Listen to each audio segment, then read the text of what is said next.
Bienvenidos a este Diálogo Conectas que hemos titulado Comisiones de la Verdad en Latinoamérica, punto de llegada o punto de partida. La reflexión surge a partir de la presentación del informe final de la Comisión de la Verdad en Colombia, que tras escuchar 28.543 testimonios de miembros de la fuerza pública, políticos, empresarios, pueblos indígenas, pueblos afro, campesinos, miembros de grupos armados ilegales, de excombatientes, de una amplia investigación nacional, se dio a la tarea de contar lo que pasó en el conflicto colombiano durante los últimos 60 años, desde el año 1958. Desafortunadamente es un conflicto que, si bien ha bajado su intensidad, muta y persiste. Sin duda, el informe de la Comisión es un hecho histórico con el que Colombia se suma a países que en la región han tenido este tipo de comisiones, como es el caso de Argentina, que es un caso emblemático, Guatemala, Perú, entre otros países. ¿Qué viene después de la publicación del informe? ¿Qué lecciones quedan al respecto frente a otros procesos de la verdad en Latinoamérica? Bueno, de eso es precisamente lo que vamos a hablar en este Diálogo Conectas. Los invito a que en la parte de abajo de la pantalla, en la sección de preguntas y respuestas, puedan dejar sus inquietudes para poderlas trasladar a sus panelistas. Mi nombre es Carlos Eduardo Huertas y tengo el honor de liderar la mesa editorial de Conectas. En este diálogo de hora y cuarto nos acompañará Sofía Májeres, comisionada de paz en Perú. Sofía, bienvenida. Gracias. Gracias. Estamos también con Mateo Gómez, quien lidera la investigación de la iniciativa Barómetro del Instituto Kroc. Bienvenido, Mateo. Carlos, muy buenos días, y también para Isabel, para Sofía y para Vera. Gracias por la invitación. Chévere, bienvenido. Isabel Pereira, quien es subdirectora encargada de justicia. Bienvenida, Isabel. Buenos días, Carlos, y a las personas que nos están escuchando en este momento.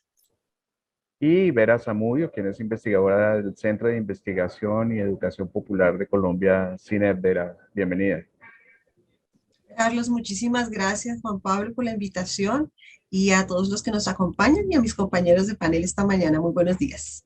Gracias. Bueno, agradecemos a De Justicia, al Instituto Kroc, que hace parte de la Universidad de Notre Dame en Estados Unidos, a Innovación para el Cambio, al CINEP, por sumarse como aliados en este diálogo Conectas, y por supuesto a los más de 100 personas registradas en 18 países para participar de esta conversación. Bueno, comencemos. Voy a comenzar con Sofía.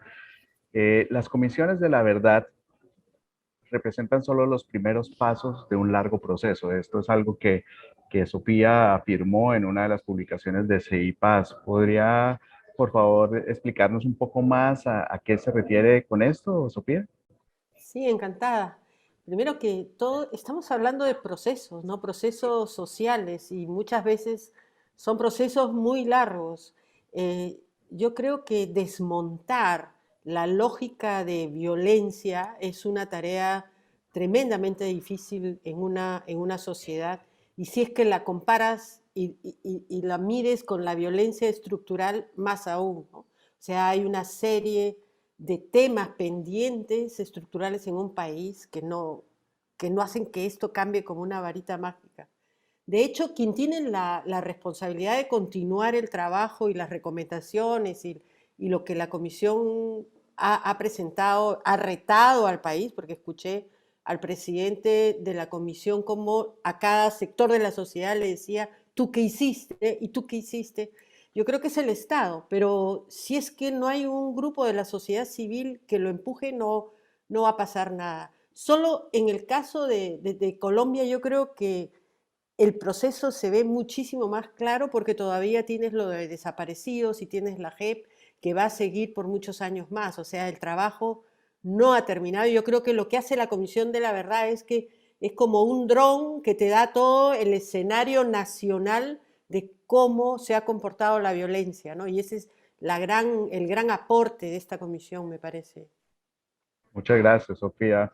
Mateo, la entrega del informe no ha estado libre de crítica, eso ya se sabía. Un amplio sector con representación política lo ha recibido con desconfianza. Bueno, de hecho, el presidente Iván Duque, que representa un sector político muy poderoso y con el cual se sienten identificados muchos colombianos, no estuvo en su lanzamiento, y esto fue obviamente interpretado como una suerte de desaire o desprecio por este trabajo. Esta división llega con un documento de una naturaleza histórica importante. Eso en otros países, comparativamente con el trabajo que ustedes hacen desde el Instituto Kroll, ¿cómo se ha manejado eso en la región?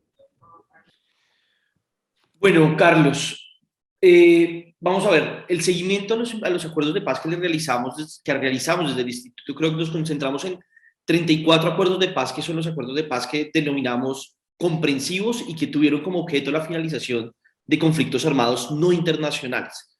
De esos 34 acuerdos de paz, en 12 nosotros identificamos disposiciones o compromisos para la creación de comisiones de la verdad.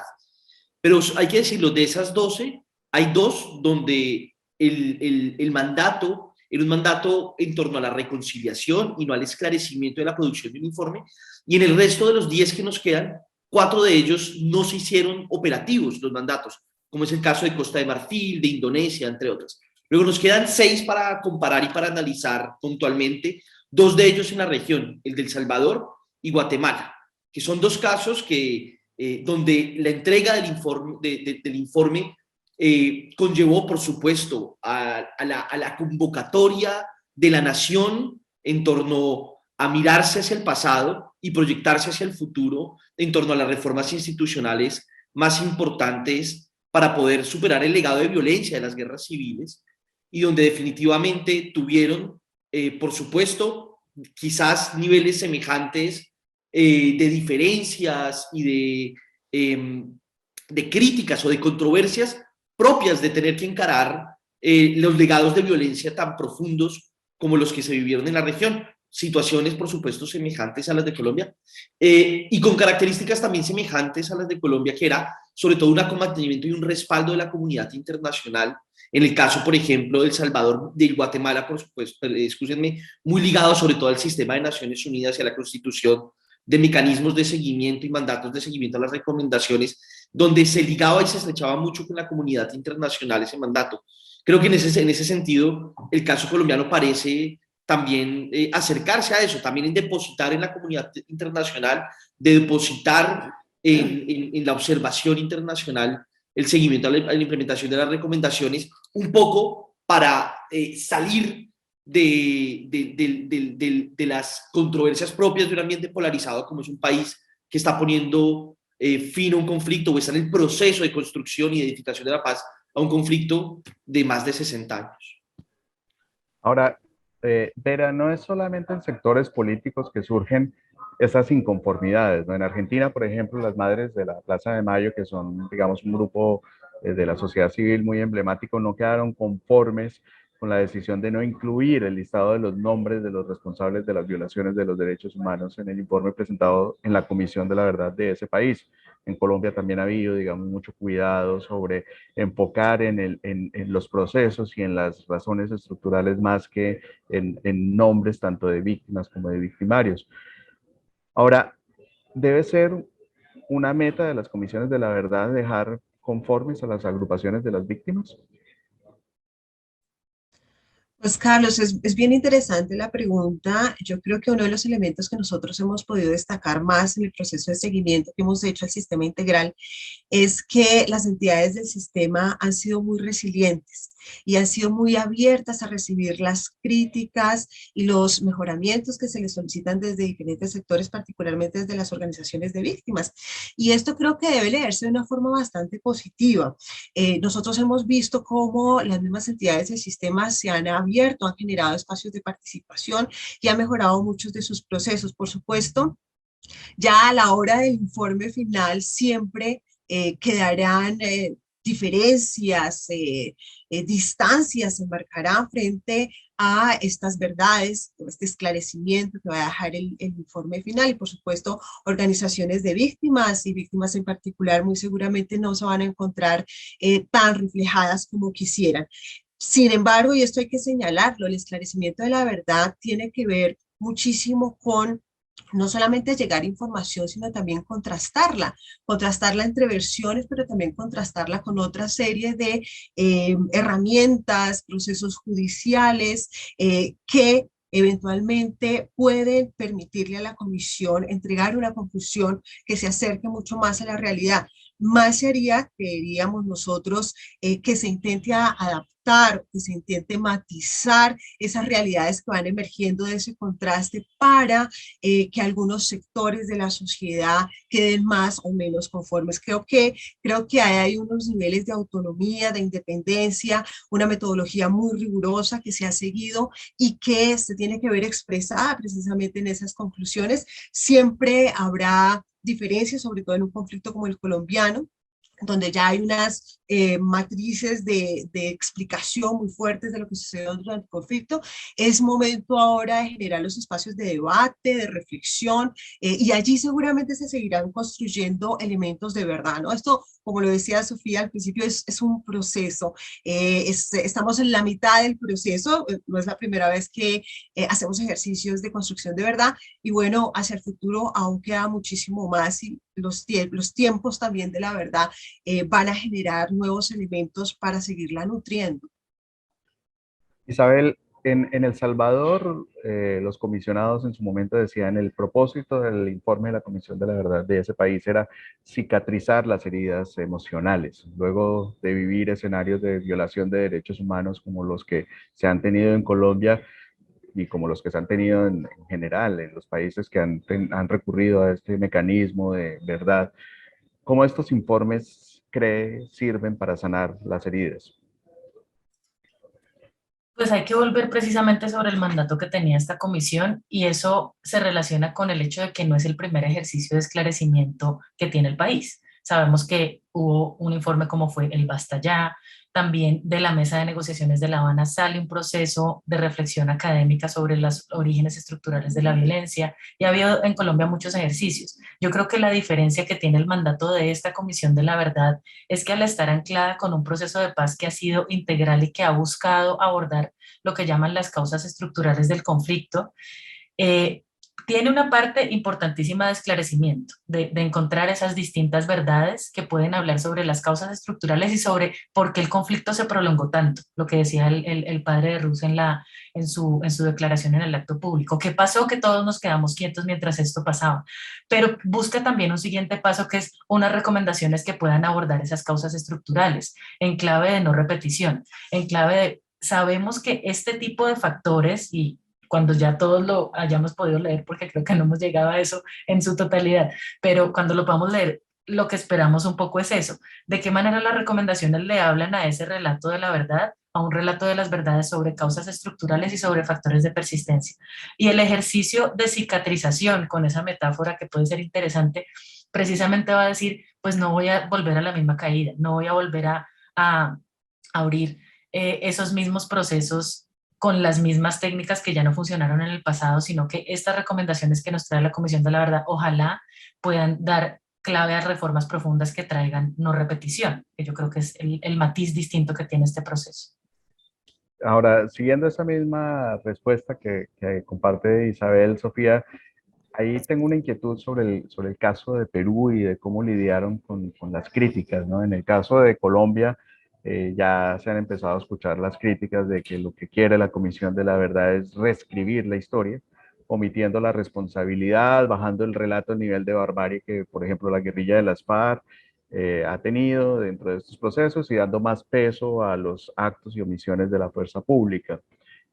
Obviamente siempre hay esa tensión y las interpretaciones de este tipo de documentos. En el caso peruano, que enfrentaban pues toda la realidad de lo que significó Sendero, pero también había un gobierno que fue profundamente cuestionado como los regímenes políticos pues, que en su momento estaban teniendo. ¿Cómo lidiaron con esta clase de críticas?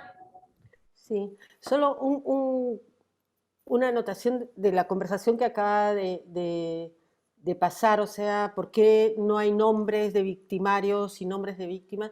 Yo creo que es el modelo que se ha adoptado como sistema y entonces un nombre de victimarios tiene que salir de todas maneras y si están fuera de JEP habrá que ir a la justicia regular porque la JEP también tiene algunas limitaciones. Pero en nombre de las víctimas tienes las reparaciones y la lista de víctimas. O sea, eso creo que tiene que ver con el modelo y estos procesos de todas maneras sanan de alguna manera al hacerse público, ¿no? a restituir ciudadanía. En Perú era bien diferente a Colombia, primero porque no era un acuerdo de paz, pero además Sendero Luminoso y el MRTA estaban derrotados y el ejército y las Fuerzas Armadas habían salido victoriosas. Cuando empezó la Comisión de la Verdad, habían casi 5.000 presos del MRTA y de Sendero Luminoso. Y lo que hace la comisión es abrir, o sea, los malos eran solo Sendero Luminoso. Y lo que hace la comisión es abrir y dice, no, acá también las fuerzas del Estado, sobre todo el ejército, desapareció. O sea, utilizó la desaparición forzada. Y eso es lo que no se le perdona. Y por eso hay y claro, y nosotros le cargamos la tinta en nuestro informe, en la Comisión de la Verdad, le cargamos la tinta a los partidos políticos porque durante el conflicto eran gobiernos elegidos democráticamente y era el presidente de la República el jefe de las Fuerzas Armadas. O sea, siempre pudo parar las masacres, siempre, y nunca lo hizo. Y se desentendió. Entonces, de alguna manera, la Comisión de la Verdad entra a abrir una narrativa que había sido escondida y negada, que no se le perdona hasta ahora, porque como siguen los procesos judiciales contra militares, no lo perdonan. Y entonces, de alguna manera, este debate, me río porque de alguna manera este debate de los que se oponen horrible a la Comisión de la Verdad, incluso el título, porque nosotros decimos conflicto armado interno y ellos dicen no, es solo el periodo del terrorismo, porque los libera a ellos de responsabilidad, han hecho que el próximo año cumplimos 20 años de presentar el informe de la Comisión de la Verdad, 20 años, y lo que más ha mantenido vivo el informe y las denuncias y los hallazgos es la propia oposición. O sea, han abierto tantas comisiones investigadoras para ver por qué dijimos la cantidad de muertos que dijimos y todo, que han mantenido presente la Comisión de la Verdad hasta el día de hoy. Interesante, ¿no? O sea... El mismo debate se ha encargado de mantener la vigencia del asunto. Es increíble, ¿no? Exactamente.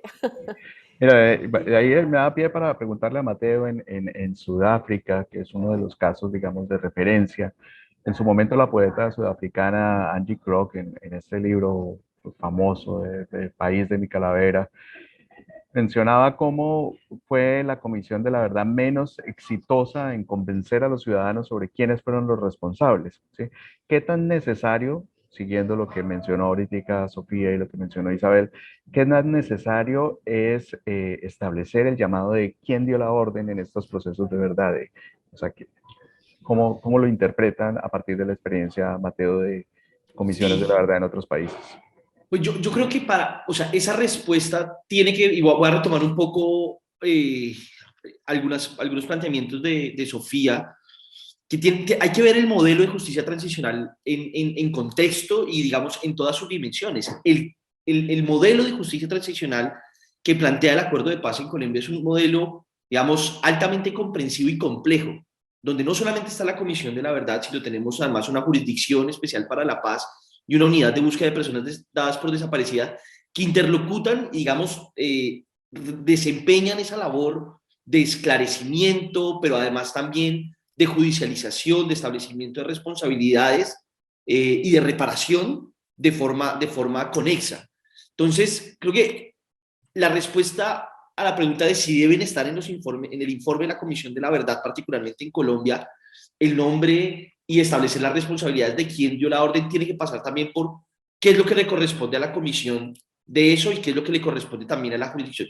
Yo creo, por ejemplo, nosotros, digamos, viendo el acuerdo o digamos, a partir de la literalidad del acuerdo, digamos, es muy claro que el establecimiento de responsabilidades individuales y colectivas también con respecto a los perpetradores están radicados en cabeza de la Jurisdicción Especial para la Paz, quien tiene, digamos, ese mandato del esclarecimiento judicial y que de alguna manera, a través de los estándares propios de la investigación tiene que tomar cargo. Y bueno, estamos viendo cómo por lo menos en los crímenes más graves y representativos, como lo fueron la toma de rehenes y otras privaciones arbitrarias de la libertad, y el caso de las ejecuciones extrajudiciales, va avanzando y no solamente está poniendo los nombres de los responsables, sino están reconociendo responsabilidad en este momento. Lo están haciendo, por supuesto, con matices. Algunos piensan que podría ser más exhaustivo o no, pero están dando la cara y están sentados ante el tribunal reconociendo su responsabilidad ante las víctimas.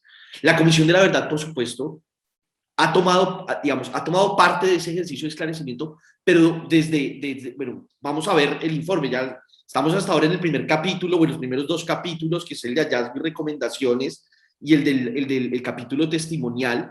Nos faltan otros capítulos que vamos a entender, pero estos primeros 2 capítulos suman, creo que pueden ser alrededor de 3.000 páginas o 2.500 páginas, y no te puedo dar, digamos, como una conclusión de cuál es el video, pero lo cierto es que la comisión entró en el debate profundo sobre las causas de por qué los victimarios o por qué los responsables de graves violaciones a los derechos humanos e infracciones al derecho internacional humanitario incurrieron en esas prácticas. Y esa es la pregunta que debe responder la Comisión de la Verdad, y que pues la expectativa que tenemos, por lo menos al encontrarnos ya con el informe o con los primeros elementos del informe publicado, vamos a llegar. Pero creo que hay que verlo. Y bueno, tienes a una de las personas que sabe más del tema, que es Vera, que recientemente Vera publicó un trabajo muy interesante sobre justamente la operativización de la verdad, donde entrecruza justamente esos elementos. Creo que está en mucho mejor posición que yo también para responder algunas cosas. Y de hecho me das pie, Mateo, para preguntarle a Vera sobre lo mismo, ¿no? O sea, los informes los informes de las comisiones son en general voluminosos, requieren una lectura detallada. Como bien dice, por ahora se han liberado una parte, digamos, el 10, el 20% del material de lo que va a estar siendo esto, y ese material debe llegar a la academia, a la sociedad civil, a otros actores. Y uno de los retos a posteriori es cómo mantener vigente la conversación y la reflexión en diferentes escenarios sobre los temas. Y le pregunto a Vera cómo hacer para que los informes no queden solo en el papel, sino que también generen conversaciones de país. Bueno, yo creo que los 2 retos principales en este momento tienen que ver precisamente con la socialización. Hay que señalarlo, la Comisión de la Verdad tiene apenas 2 meses para esta tarea. Me disculpen por el sonido de fondo. Eh, tiene apenas 2 meses para esta tarea, y eso es muy complejo y hace que las estrategias que se construyeron deban fortalecerse muchísimo. En este momento me estoy refiriendo, por ejemplo, a la red de aliados y a todo este sistema de organizaciones que han adquirido compromisos éticos y políticos para poder desarrollar debates, diálogos y reflexiones en todo el territorio nacional a propósito de estos elementos que va a ir presentando la Comisión de la Verdad. Y luego está todo el tema de las recomendaciones, ¿no? Que ese es un asunto también radical, importante, para ser abordado con mucho juicio y detenimiento. Y tiene también mucho que ver con el momento político en el que llegan estas recomendaciones junto al informe final. Y es un gobierno entrante que está muy interesado en temas de paz, en temas de implementación del acuerdo, y eso definitivamente puede generar escenarios positivos para continuar el diálogo. Ahí, por supuesto, el papel de los medios de comunicación es fundamental. Sin embargo, quiero tomarme medio minuto más porque creo que es importante la conversación que estaban teniendo Sofía y Mateo en relación a las heridas y esto cómo lo están percibiendo las víctimas y esto cómo contribuye a sanar esos dolores y esos traumas que dejaron en el conflicto. Yo creo que un elemento de la Comisión de la Verdad que tiene que ponerse en primer plano junto al informe y las recomendaciones fue todo ese trabajo de los reconocimientos que hicieron voluntariamente muchos actores armados que acudieron a la Comisión de la Verdad y aceptaron y reconocieron sus responsabilidades. Estos reconocimientos deben continuar y parte de mantener el debate, la reflexión, tiene que ver con permitir a esos actores del conflicto armado mantenerse en el escenario contando lo que sucedió, cómo lo vivieron, qué fue lo que finalmente rodeó el conflicto y por supuesto en ese diálogo abierto, franco y sincero con las víctimas reconociendo sus responsabilidades. Vuelvo de nuevo, Sofía, con el caso peruano, a partir de lo que precisamente menciona Vera, ¿no? Y es, a partir de las revelaciones de la Comisión de la Verdad en el Perú, ¿sí? ¿Cuáles reflexiones se dieron como sociedad para garantizar precisamente la no repetición? O sea, ¿en el tiempo sí funcionaron? ¿Sí fue perdurable este ejercicio? El, el momento en que nosotros presentamos nuestro informe en el 2003, estábamos saliendo de la dictadura de Fujimori y de alguna manera nosotros hicimos calzar nuestras exigencias o nuestras recomendaciones de reformas institucionales a las que se estaban haciendo después de la dictadura de Fujimori. Entonces, de alguna manera podemos decir, si tenemos la lista de la cantidad de reformas y modificaciones de leyes que se habían dado durante los 80s y los 90s, que violaban debido proceso y demás, sí, o sea, fueron eficientes porque se desmontó todo una institucionalidad creada para combatir a la subversión y que había terminado de uso político de Fujimori para perseguir a la oposición utilizando sobre texto el terrorismo. Pero eso no necesariamente ha significado cambios reales en la institucionalidad del Estado. O sea, sí hay una formalidad que se han dado cambios, pero no podemos decir sí, se ha cambiado una mentalidad y estamos. Creo que eso todavía estamos luchando, especialmente, como decía, si todavía hay actores que se sienten amenazados por los procesos judiciales. Nosotros no tuvimos un juzgado especial para este tema, nosotros fuimos al sistema de justicia regular y ahí se están dando y se siguen procesando y la amenaza sigue. Entonces, hay toda una generación, sobre todo de militares que están ya retirados, pero que están de congresistas. Y entonces ahí tienen toda una batalla que todavía no terminan, ¿no? Una de las cosas que impactaron muchísimo y que han sido como lo más eficaz al final, porque nosotros también presentamos 9 tomos del informe final, por supuesto que lo han leído casi nadie, la cosa es que se produjeron una serie de películas agarrando temas. Se hicieron obras de teatro, se han producido novelas y creo que todo eso, más si tú le sumas las audiencias públicas, que eran una cosa absolutamente nueva en el país, escuchar a la gente cómo había vivido el conflicto, han logrado permear un imaginario y cambiar el imaginario que se tenía sobre el conflicto. No es que han leído, pero sí se pueden imaginar que lo que pasó fue más grave de lo que se pensaba que los coche bombas en Lima. Entonces sí, creo que una de las recomendaciones que me parecen, que las he leído así nomás, de la Comisión de la Verdad, de la Comisión de Esclarecimiento de Colombia, es la creación de ese Ministerio de Paz y Reconciliación. Creo que por ahí puede ser una llave interesante de pensar que desde el Estado se puede seguir debatiendo y profundizando en estos temas. Me parece que por ahí puede ser, si no hay alguien que lo empuje, y tal vez el gobierno nuevo que viene esté en disposición de hacerlo, ¿no?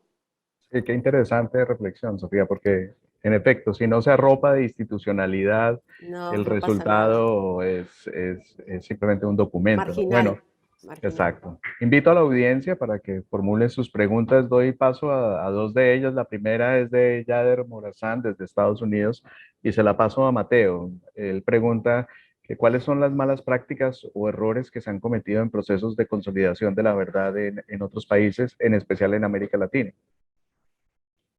Bueno, no quisiera responder de forma, digamos, como exhaustiva a la pregunta porque creo que no tengo en ese momento los elementos suficientes para responderla, pero creo que sí hay algo que, lo que te decía de estos 34 acuerdos de paz que hemos analizado, de esos 12 particularmente que tienen compromisos relacionados con la Comisión de la Verdad, que, digamos, hay una práctica, digamos, la primera, que es el establecimiento propio de la Comisión. Como les decía, de esos 10 que tenían mandato para el esclarecimiento, 4 no entraron en operación. O sea, ya el hecho de montar la infraestructura, de comprometerse con una comisión de la verdad, de otorgarle el mandato, bien sea a través por una vía legal, administrativa o constitucional, ese hecho y después de dotarla de recursos y capacidades para investigar, pues ese solo hecho es ya importante. Luego, hay también malas prácticas como en acuerdos de paz donde no ha funcionado. ¿Y cuál es qué nos dice de forma consistente la experiencia comparativa? Que justamente en esos acuerdos donde hay menores niveles de implementación, por ejemplo, de medidas como el esclarecimiento de la verdad, es donde aumentan los riesgos o las posibilidades de retornar al conflicto armado, de retornar justamente a ese escenario. Entonces creo que voy a ponerlo en positivo más bien, digamos, las primeras lecciones o las mejores prácticas están en la implementación del sistema. Luego, por supuesto, también los mecanismos de monitoreo y seguimiento a la implementación de recomendaciones. Ahí hay una oportunidad muy importante que lo ha demostrado en los acuerdos de paz. Les decía, en acuerdos de paz como Guatemala y El Salvador, muy vinculados con la comunidad internacional, en Sudáfrica mucho más establecidos con instrumentos, digamos, gubernamentales o mecanismos gubernamentales de seguimiento a la implementación de recomendaciones, entre otros. Pero creo que contar con mecanismos de seguimiento es también una práctica indispensable. En el caso colombiano lo va a tener, está contemplado desde el acuerdo. Yo creo que de pronto más adelante vamos a concentrarnos en eso, pero quisiera dejar como alguna puntada al respecto, y es el acuerdo de paz en Colombia. Digamos, nosotros monitoreamos para darles a ustedes como una dimensión, 578 disposiciones extraídas del acuerdo de paz. De esas 578 disposiciones, 12 están relacionadas con la Comisión de la Verdad. Y de esas 12, hay al menos 2 que están vinculadas, o sea, de ese total, hay 2 que están vinculadas con el desempeño que vaya a tener ese comité de seguimiento. Luego, su seguimiento y el impulso de las recomendaciones y la implementación de esos comités también son fundamentales. Gracias, señor Mateo. Ahora viene otra pregunta desde España, de Jorge Sánchez, y se la paso a Isabel. Él pregunta, ¿qué efectos prácticos, más allá de la recopilación de las voces de los actores, este tipo de comisiones ha traído en la realidad de los países? Isabel. Pues más allá de las recopilaciones, y creo que es bueno mencionar esto acá, el efecto práctico que traerá este proceso, es que se va a conformar un comité de seguimiento que esperamos sea uno de los varios guardianes para lo que sea que haya quedado plasmado en el informe de la Comisión de la Verdad. Este comité de seguimiento lo planteó la Comisión precisamente como un mecanismo que sea al tiempo independiente, pero que tenga un suficiente lugar de institucionalidad para proteger el legado por un lado y para dar seguimiento a la adopción de las reformas que salgan de este informe. De hecho, se anunció, creo que fue ayer, si no fue anteayer, los integrantes que la van a conformar, son 7 personas que van a estar durante 7 años en empalme con alguno de los comisionados, básicamente vigilando que lo que sea que se haya emitido en la comisión efectivamente se esté traduciendo en reformas.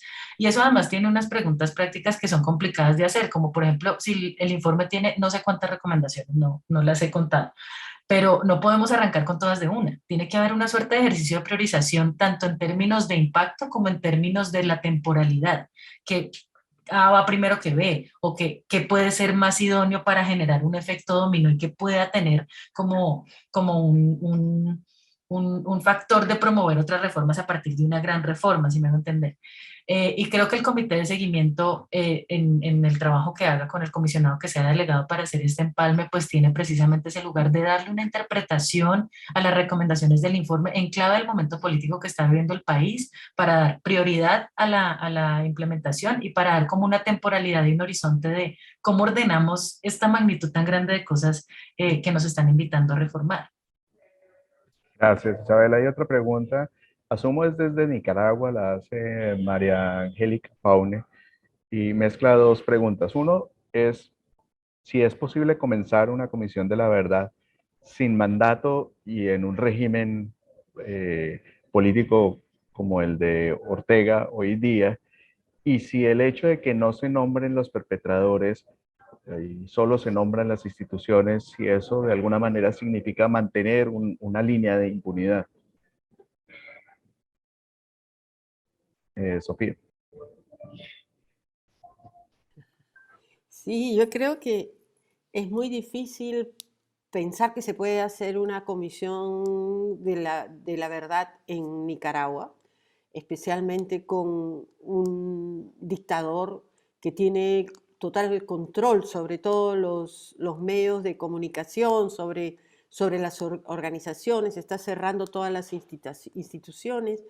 Creo que, sin embargo, la memoria y la denuncia es algo que se tiene que seguir haciendo y lo hace actualmente las organizaciones de las víctimas, ¿no? Y también los medios de comunicación que están siendo perseguidos. Me parece difícil que se pueda organizar una comisión de la verdad fuera de la transición. Al final, sí lo puedes hacer, pero lo puedes hacer, hay experiencias en el mundo en la que ha sido una iniciativa desde la sociedad civil, sí hay. En Greensboro hay una en Estados Unidos, interesante, pero que de todas maneras tenía una legitimidad del alcalde, ¿no? Regional, del gobierno local.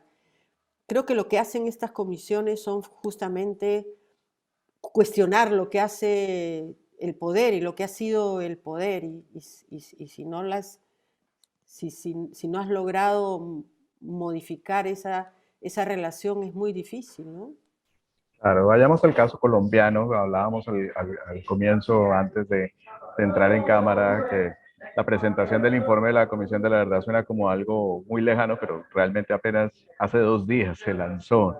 Y llega a Colombia en un país, en un contexto diferente a cuando inició la Comisión de la Verdad. Hoy, con el presidente electo Gustavo Petro, con el nuevo Congreso que, entre otras cosas, incluye por primera vez 16 curules dentro del Congreso para víctimas del conflicto armado, que fue parte del acuerdo de paz con la guerrilla de las FARC. Con este nuevo escenario, Isabel, ¿Colombia está en el momento adecuado para hacer una reflexión profunda con este tipo de documento o al contrario, estos avances pueden llevar a sectores tradicionales a sentirse excluidos y reaccionar? ¿Cuál es su perspectiva sobre eso? Yo creo que ambas cosas son ciertas y de hecho escuchando a Sofía esta experiencia de que la misma oposición y la controversia que generaba el informe fue lo que lo mantuvo vivo, entonces vi una oportunidad donde pensé que no la había. Eh, pero creo que Colombia está mucho más lista de lo que inclusive quienes hemos estado rodeando la paz pensamos que iba a estar. O sea, si a mí me hubiera preguntado hace un año el momento político en el que iba a llegar este informe de la Comisión de la verdad yo creo que todos estábamos muy nerviosos porque no sentíamos que había un ambiente propicio de apertura democrática para tener estas conversaciones como sociedad. Y creo que pasaron muchas cosas que son para sentarnos a analizar más largo. Unas tienen que ver con pues, la impopularidad del gobierno Duque, el estallido social, que hubo una participación más alta en estas elecciones, digamos que un montón de factores que se fueron sumando y sumado a un hecho no menor y es que fue que la Comisión de la Verdad pudo extender su mandato y como tener esos 7 meses más para alcanzar a recuperarse entre comillas, el tiempo perdido de pandemia. Y eso nos hace llegar a un momento que es un poco más propicio del que pensamos que íbamos a tener. Y del que pensamos que íbamos a tener teniendo en cuenta que este acuerdo de paz pues está cargado y siempre seguirá cargado de la controversia de haber perdido el plebiscito, de un trámite en el Congreso que sigue teniendo como que nos deja un legado de un sinsabor de esa victoria que no fue una victoria, de esa derrota que fue tan dolorosa para tantos.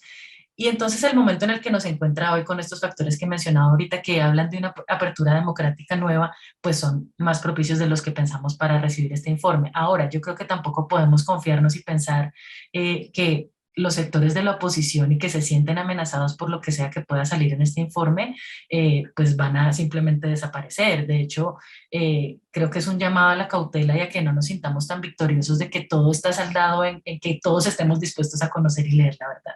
Y por eso es tan importante que haya tanto estructuras como procesos, como voluntades, como aliados, que seamos guardianes del legado de la comisión, con una mirada crítica también, pero que seamos guardianes de ese legado. Es un momento propicio, pero hay que tener todavía ciertas cautelas. Gracias. Vera, Juan Diego Escobar desde Costa Rica nos pregunta, ¿cómo puede incidir la Comisión en la despolitización de los relatos sobre el conflicto armado y no ayudar a más polarización social, ¿no? ¿Cómo promover esos espacios de reflexión en medio de la polarización política que obviamente está viviendo un país como Colombia. Bueno, como lo comentaba hace un momento, ya la Comisión ha creado una estrategia de socialización que invita mucho a esto que hemos denominado en Colombia los diálogos improbables, ¿no? Y es estar en los diferentes territorios llamando a diferentes sectores a conversar de aquellos elementos que realmente están dividiendo al país en términos de cómo comprendemos y cómo explicamos el conflicto armado. Ahora, las recomendaciones que trae el informe, por supuesto, son producto de unos análisis muy importantes y creemos que por ahí debe continuar ese diálogo. Y ese diálogo, si ustedes lo piensan un poco más, es más institucional. Y es institucional porque implica modificaciones en algunos casos a entidades y también en términos de política pública. Esas modificaciones y esos cambios nosotros creemos que deben hacerse en contextos democráticos. ¿Qué significa eso? En contextos de diálogo donde los diferentes se sienten a plantearse nuevas formas de entender el país que nos conduzcan a las garantías de no repetición. Yo creo que ese proceso no es un acto, no es un evento, no es un elemento que se modifique instantáneamente, es un proceso en que los diferentes sectores, en que los distintos, los antagónicos, deben sentirse convocados a participar de esas transformaciones democráticas. Yo creo que en el marco de esos procesos que finalmente se tienen que concretar en debates en el Congreso de la República, en debates en la construcción o no de nuevos ministerios, en políticas públicas, es allí donde los diferentes sectores deberían sentirse comprometidos a pensarse en manera democrática transformaciones. Yo quisiera también incluir un elemento y es que el informe final de la comisión no debe verse como el punto de llegada. Es más, es un punto en el marco de un proceso. Es muy importante que comprendamos que esto hace parte de un sistema integral y que ese sistema integral también va a seguir trabajando sobre las verdades. Ya lo decía hace un momento Mateo, lo que está sucediendo en la jurisdicción especial no es ajeno, no es aislado. Ahí hay un proceso de reconocimiento de responsabilidades muy importante de actores que participaron del conflicto armado y este conocimiento que nos está arrojando ahora la Comisión de la Verdad y el informe final tiene que estar leído en ese contexto y con ese telón de fondo, de eso que está pasando en la jurisdicción especial, de esas verdades que están surgiendo allá, de ese proceso de investigación, juzgamiento y sanción, porque ahorita vamos a las sanciones propias en este marco de justicia transicional y también lo que está sucediendo con la unidad de búsqueda de personas desaparecidas, que está construyendo procesos de búsqueda que de alguna forma va abonando a la realización de los derechos a la verdad, la justicia y la reparación. Y con esto quiero decir que creo que a estas alturas no es posible pensarse un proceso de paz o un proceso de justicia transicional sin la realización de los derechos a la verdad, a la justicia y a la reparación integral, que ese es otro factor que es muy fuerte en este proceso de paz en Colombia y que tiene que desarrollarse. Solo la satisfacción de esos distintos elementos va a permitir que se camine hacia procesos de reconciliación, que no son para nada fáciles, pero que si trabajamos en estos elementos, pues se va haciendo un poco más corto el camino o acortando las distancias para poder superar lo que se ha denominado la polarización.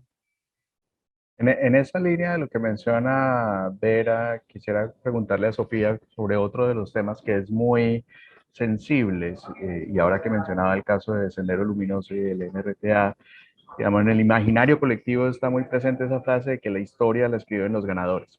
Y uno de los aspectos que genera más controversia es que un informe como el de la Comisión de la Verdad sea la base, por ejemplo, para los nuevos textos de estudio escolar sobre la historia reciente de Colombia. Usted ha dicho que la vía más estratégica de construcción de una memoria colectiva del conflicto armado interno es precisamente en la escuela. ¿Cómo ha sido el manejo de esta situación en otros países? Y aquí también junto a la pregunta de Enrique Vaquiro desde Colombia sobre cuál debe ser el papel de la educación en procesos precisamente después de la publicación de los informes, en estos procesos de posacuerdo. ¿Cuál debería ser el papel de la educación? Para mí me parece fundamental. O sea, la escuela es el espacio donde tú vas a poder transformar realmente los nuevos ciudadanos. O sea, si los sacas del ámbito solo cotidiano, en donde simplemente reproduces ideas o reproduces memorias que están de alguna manera centradas en algún lado o en alguna narrativa. La manera, me parece a mí, nosotros lo que hicimos fue introducirlo en la currícula. Por supuesto que no ha sido nada fácil por este conflicto de los militares fundamentalmente que se sienten amenazados con procesos judiciales, pero entonces se les ha inventado un nuevo título, no se llama conflicto armado interno, sino se llama el período de la violencia. O sea, no importa, pero solo, y lo han puesto solo en el último año de secundaria, que acá es hasta quinto de secundaria, y dentro de lo que quiere obtener los objetivos de ciudadanía. Y entonces me parece interesante. O sea, los textos son buenos, lo que busca es generar una reflexión sobre ese periodo que me parece fundamental. Y nuevamente, ¿no? O sea, algo que me parece súper útil, súper positivo, porque también se han creado comisiones, varias comisiones en el Congreso para tratar de modificar esa parte de la currícula y siempre pierden.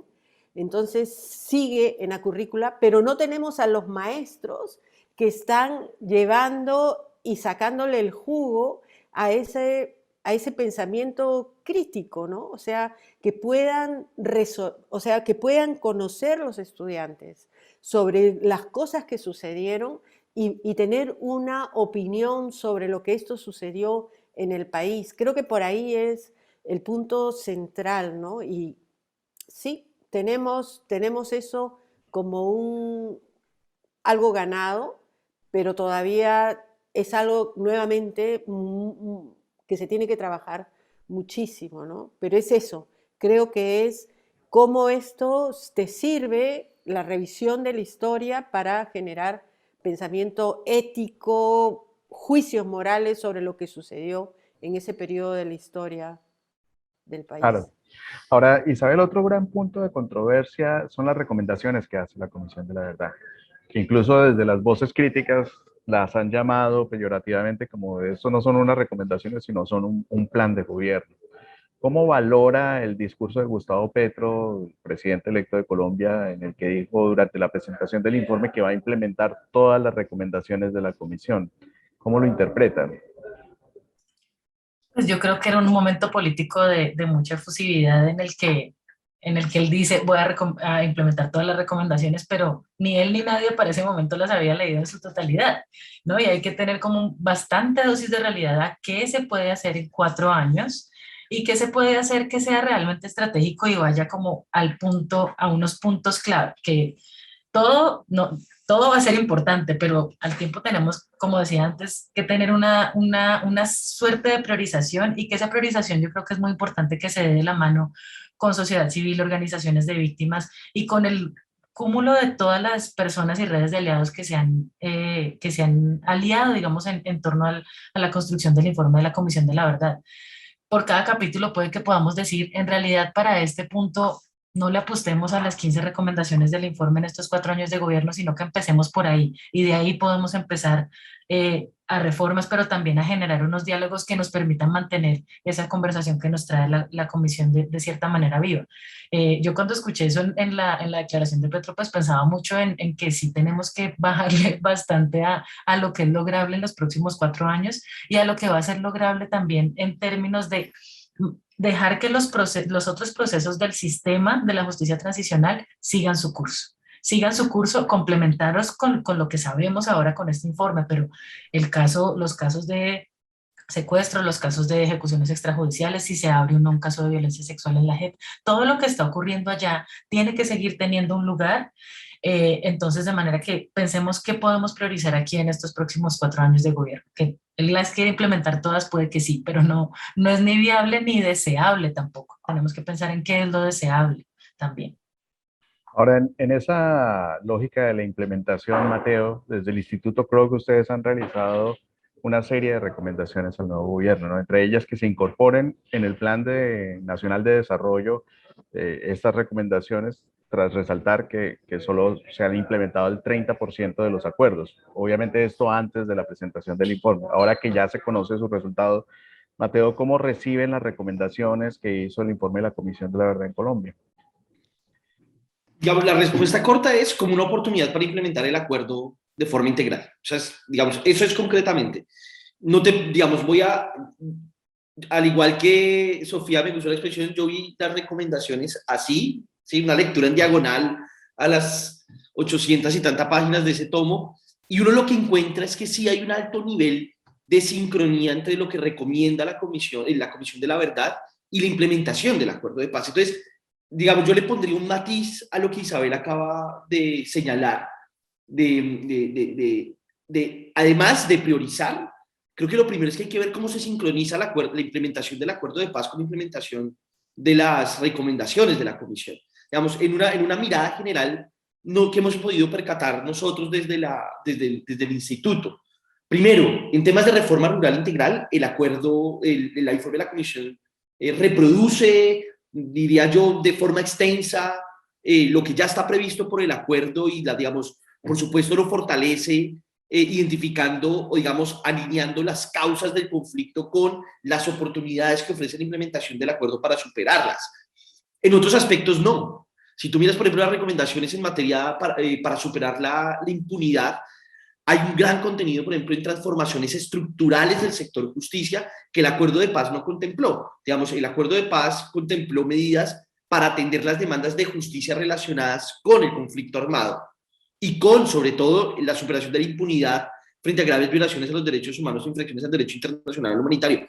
La Comisión de la Verdad tiene una propuesta, digamos, un poco más amplia. Está hablando, por ejemplo, de observar el fenómeno del narcotráfico y de las redes clientelares y de superar la impunidad también frente a la corrupción, por ejemplo, y ello. De hecho, hay un alto nivel de coincidencia también, y que es el tipo de cosas que hay que analizar, entre las propuestas del gobierno del presidente electo Gustavo Petro, por ejemplo, de conformar una comisión internacional para investigar el narcotráfico y la corrupción, con lo que está proponiendo la Comisión de la Verdad.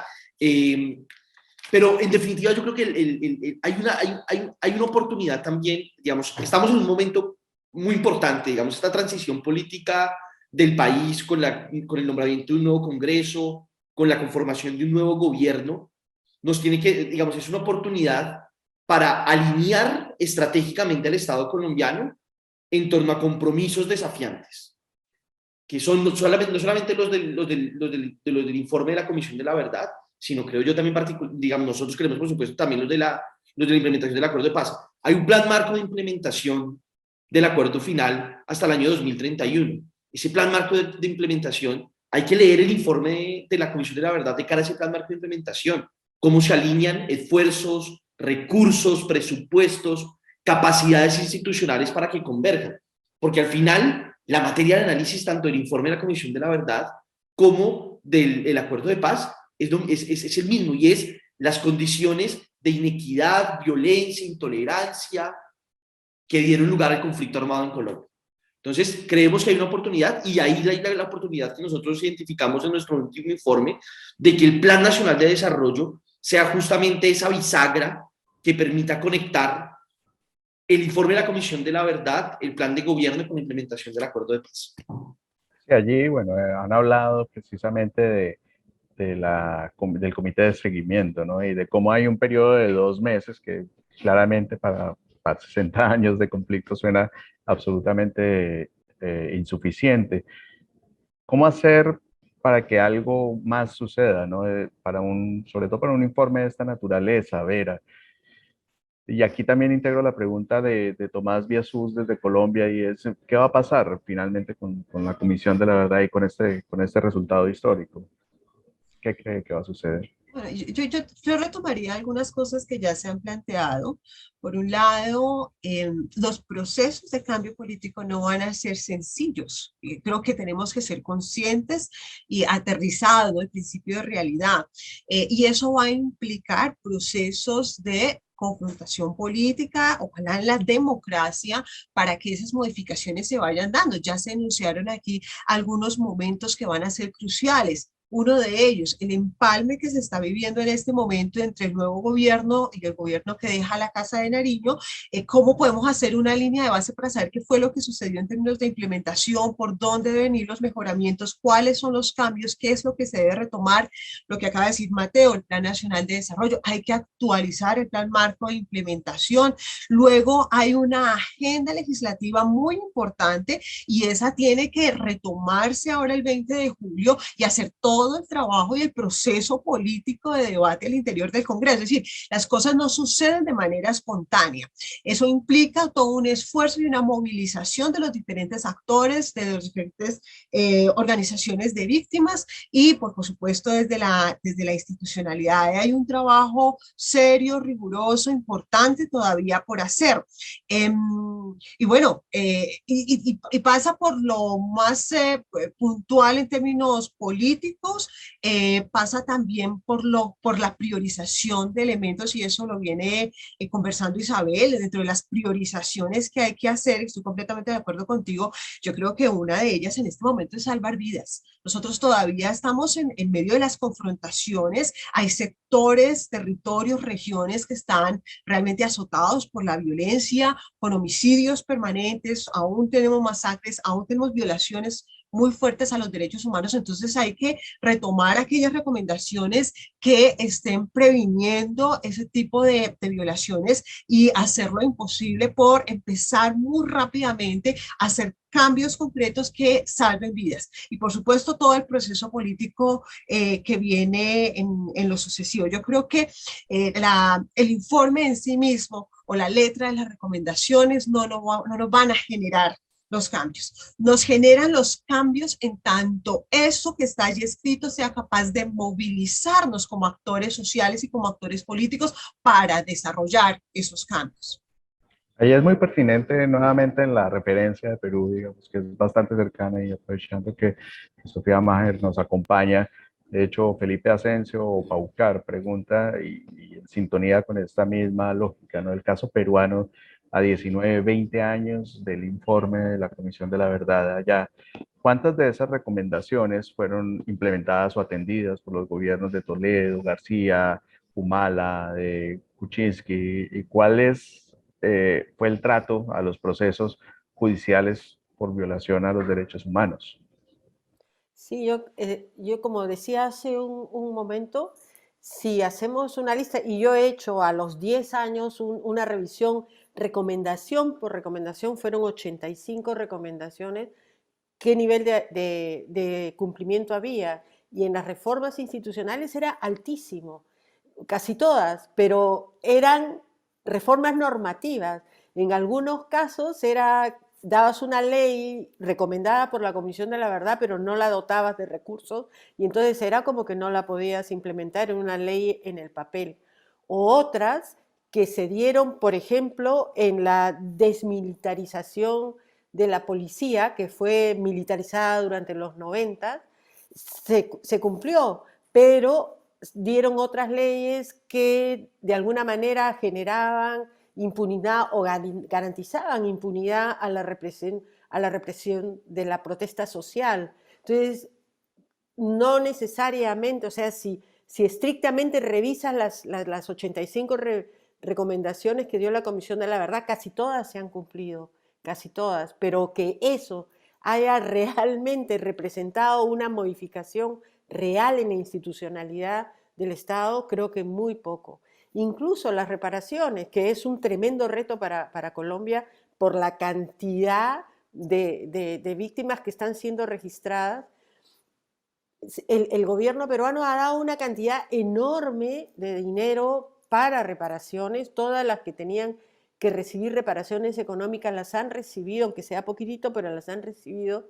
Pero la envoltura como se han dado, o sea, de la manera burocrática como se han dado, la gente, si tú le preguntas, oye, ¿te sientes reparada? No. O sea, fue al Banco de la Nación a recoger un cheque con poquísimo dinero y tenías que firmar un recibo y nadie le pidió disculpas, nadie asumió que eso era lo que el Estado estaba reconociendo como responsabilidad por lo sucedido. Tú te das cuenta, o sea, es como todavía hay mucho por hacer. Y metiéndome en el debate de Colombia, es que, claro, hay que priorizar. Y una cosa, por ejemplo, ayer, yo también escuché al nuevo al presidente electo Petro que decía que van a elegir a todos. Lo que primero que tendría que pedírsele a Petro es, ok, dale presupuesto suficiente para poder encontrar a los 99.000 desaparecidos que ya han sido registrados. O sea, ahorita eso sí lo puede hacer, o sea, dar los recursos suficientes para que esto funcione y que se haga en el más corto plazo. ¿Y qué decir de las reparaciones? Porque eso para mí, viéndolo con 10 millones de víctimas por reparar, es una cosa tremenda, y la cuestión de tierras es una cosa tremenda y sustantiva, ¿no? Yo creo que por ahí nomás, solo haciendo que se cumpla lo que falta del sistema de reparaciones y búsqueda de desaparecidos, tendría un montón Petro que hacer. Carlos, Un montón de una trabajo y interpelación impacto. Sí, Mateo. corta solamente. Hay un proyecto de la Universidad de Oslo, Flaxo, el CELS en Argentina, entre otros, que se llama Beyond Words, perdóname, que analizaron 13 informes de comisiones de la verdad en Latinoamérica y tasaron alrededor de 1.000 recomendaciones de los informes. Y la conclusión de ellos es que la gran mayoría de las recomendaciones han sido implementadas. Luego, el tema del cumplimiento, claro, con estos matices de si es una implementación completa o parcial, pero el proyecto da cuenta de eso. Y sobre todo lo que dan cuenta es que 3/4 partes de esas 1.000 recomendaciones hacen referencia a recomendaciones estructurales, es decir, de transformaciones estructurales del Estado. Entonces yo creo que en ese sentido vale la pena también ver justamente en perspectiva que el cumplimiento de recomendaciones de los informes de la Comisión, contrario a lo que uno podría pensar, pareciese que es la tendencia. Pero allí, Mateo, precisamente retomo una pregunta de Alexander Jesús Rosso y dice, bueno, en caso de que se inicien nuevos procesos con otros grupos, en el caso de ELN en Colombia, ¿significaría esto que hay que comenzar una nueva comisión de la verdad para ese caso? ¿Cuánto suele durar ese trabajo de las comisiones? ¿Hay patrones, recomendaciones al respecto? Mateo. Para mí, la Sí, pregunta, sí. mira, sí hay, digamos, digamos, lo que recomiendan los estándares internacionales es que el periodo de las comisiones sea un periodo corto. Un periodo corto, y creo que habría también ahorita una pregunta de por qué para un conflicto tan extenso como el colombiano, 3 años de mandato parecía ser corto. Pero digamos, justamente la práctica internacional y digamos, las mejores prácticas internacionales dan cuenta de que los periodos cortos posibilitan un trabajo, digamos, más efectivo en las comisiones de la verdad, y sobre todo disminuye un poco también los riesgos de cooptación, de polarización, bueno, tiene otras consideraciones. Ahora, digamos, no me atrevo a hacer una respuesta concluyente frente a lo que podría ser otro proceso de paz, por ejemplo, con el Ejército de Liberación Nacional y cuál es la connotación, digamos, que tendría el informe. Pero la Comisión de la Verdad acaba de entregar un informe que habla sobre el conflicto armado, no sobre el conflicto armado con las FARC.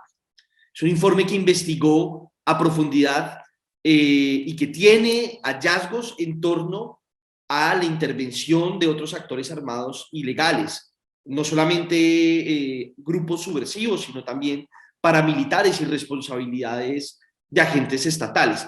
Luego, objetivamente uno pensaría, pues uno debería concluir pues, que este informe debe satisfacer, por lo menos desde el punto de vista del mandato de la justicia transicional, el abarcar, digamos, cualquier otro proceso de negociación de paz ulterior, pero pues también es necesario observar, digamos, digamos, no se puede hacer una valoración en abstracto de cuál es la expectativa en una negociación de paz de un grupo como el Ejército de Liberación Nacional en torno a la construcción el esclarecimiento de la verdad. Y sobre todo, digamos, acá lo más importante es cómo un grupo con responsabilidad en crímenes de guerra, como lo es el Ejército de Liberación Nacional, puede aportar desde un proceso de negociación y posterior un proceso de negociación al esclarecimiento de la verdad. Porque, digamos, hoy la Comisión de la Verdad se refiere a las responsabilidades de otros grupos, pero no ha tenido aportes de la verdad de esos grupos en su informe. No ha habido ejercicios de reconocimiento como si lo tuvieron agentes estatales, agentes, o mejor, exmiembros de las extintas FARC en esta comisión, e incluso también otros actores, terceros civiles, como pueden ser empresarios que comparecieron ante la Comisión de la Verdad, que es algo, digamos, extraordinario con respecto a otras comisiones de la verdad en el caso colombiano. Entonces, yo creo que eso hay que matizarlo. En abstracto es difícil dar una respuesta, yo no me atrevo a ser concluyente, pero creo que esas son como las líneas principales para tener en consideración en una nueva negociación, y es, bueno, cómo contribuye ese actor que está, digamos, que está con la voluntad de transitar en un proceso de paz, cómo va a contribuir a la verdad, cuáles son sus aportes y qué verdad va a otorgar, pero porque, digamos, porque el objetivo acá, digamos, tiene que ver sobre todo desde la reparación a las víctimas. Ahora, en ese proceso de construcción de memoria y de verdad, Isabel, ¿cuál es el papel que usted ve de los medios de comunicación, tanto los medios de comunicación tradicionales, prensa, radio, televisión, los nuevos medios digitales? ¿Cuál es ese papel? Yo creo que el papel va, o sea, obviamente es primordial y esto es una obviedad decirlo, pero también va muy nutrido desde cuáles son las audiencias a las cuales esos medios de comunicación le hablan. Por ejemplo, en Colombia las radios comunitarias tienen unos públicos muy importantes que forman ciudadanía y que forman un tejido social particular, pero están en una situación de desfinanciación fuerte. Entonces, ahí no es solamente decirle a las redes comunitarias vayan y comuniquen el informe de la Comisión de la Verdad, se trata de cómo desde sociedad civil también generamos los insumos suficientes para que eso se pueda comunicar. Y ahí de nuevo volvemos sobre el hecho que se ha machacado mucho, y es que es un informe muy extenso, que apenas conocemos 2 capítulos y ya suman 3.000 páginas y nos faltan 7, 9 capítulos, o sea, vamos a estar ante 14.000 páginas de lectura. Y está perfecto aquel que lo vaya a querer leer, pero lo cierto es que la ciudadanía en pleno no lo va a hacer. Y yo creo que un punto medio entre ese papel de los medios de comunicación tiene que ser cuál es el papel de esa red de aliados para generar los insumos suficientes para que los medios de comunicación puedan comunicar. Y yo creo que aparte desde la SED misma, todavía no sé de qué manera de aquí al 28 de agosto, cuando se publiquen el resto de los capítulos, vamos a conocer la totalidad del transmedia, la totalidad de todos los formatos distintos a través de los cuales la comisión está informando su legado. Y que tanto de eso también va a tener una suerte de píldoras, una suerte de otras formatos de comunicar y de tener esas pequeñas dosis de verdad, si se quiere, que puedan ser a su vez insumo para los medios de comunicación, para que eso se vuelva parte de la formación ciudadana, parte del debate democrático. Va en la Comisión de la Verdad que algo de eso salga, y si no sale, pues va en toda la red de aliados, que estamos aquí algunos y hay muchos más, de cómo generamos y traducimos de cierta manera lo que quedó plasmado en las 14.000 páginas en, en, en cosas que sean relevantes para ese debate democrático y nos permitan ser un punto de partida, a propósito del título del evento, ser un punto de partida para esa reflexión social a la que llama el informe. Ahí yo creo, de nuevo, los medios de comunicación son clave, pero uno tampoco puede esperar que los medios de comunicación vayan a hacer la tarea solos ni solas, porque dependen de cómo generamos materiales que sean como lo suficientemente maleables para hacer ese punto de partida. Bueno, me quedo con esa reflexión de Isabel para ya ir cerrando, ¿no? Precisamente a partir del nombre del panel, ¿no? Si esto es un punto de llegada o un punto de partida, y si es esto último un punto de partida hacia qué. Ya Isabel nos compartió su reflexión. Quisiera, Vera, de manera breve y ya a modo de cierre, se puede compartir desde su perspectiva, llegada, partida y partida hacia qué. Yo creo que es parte del proceso. Vamos en un lugar del camino que comenzó hace mucho tiempo. La construcción de la verdad en Colombia ha sido un tema desde los 50. Ya hemos tenido otros espacios relativamente similares a la Comisión de la Verdad. Este es uno de ellos y al futuro vamos a tener más. Yo creería que un proceso de negociación con el ELN va a requerir un escenario que no sé si se va a denominar Comisión de la Verdad, pero sí seguramente es necesario trabajar en reconocer estos otros aspectos del conflicto armado. Entonces es un punto en el camino. Hay que también reconocer, y es algo que este proceso nos está enseñando mucho, y es los tiempos de la verdad. La verdad no se produce en un solo momento, la verdad no es un solo acto, no fue el evento de hace 2 días.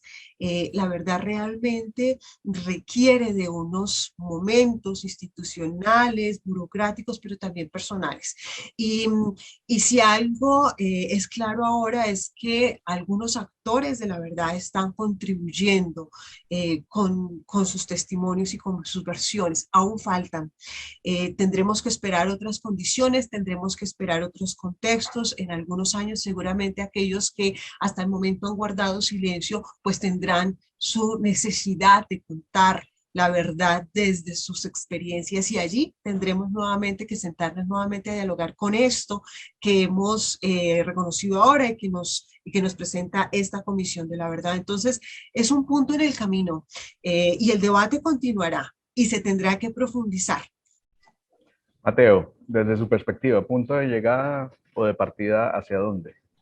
No, yo creo que me sumo a la sensación de ver ahí esta es una estación, ¿sí? En el proceso largo que es la construcción de paz. Es una estación muy importante y, bueno, va a retomar un poco lo que venía señalando.